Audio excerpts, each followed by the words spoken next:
Autumn is a lovely time of year to make a nature mandala like this one. The colours of the leaves are fantastic, and there's loads of them just lying around waiting for you to create something new. I went down to my local park to enjoy the autumn colours and get some inspiration. I was initially drawn to the warm red and brown colours of the leaves. Then I spotted some pine cones and had an idea of how I could include them. If you want to make a nature mandala, the first thing you need to do is to collect lots of materials. Leaves, feathers, pine cones, bits of wood, whatever catches your eye. Collect more than you think you'll need, because you'll want a decent collection of material before you start creating.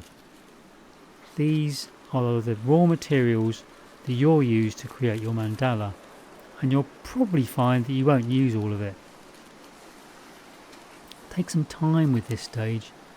It's a wonderful opportunity to really pay attention to the colours, shapes and textures of the natural objects we can so easily ignore. Next, you need a blank canvas to work on.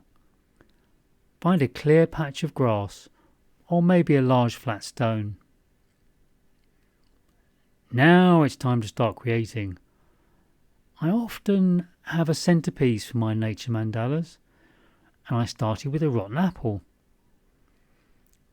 Then I laid out a background of brown and red to act as a contrast for the beautiful shapes on these bright green leaves.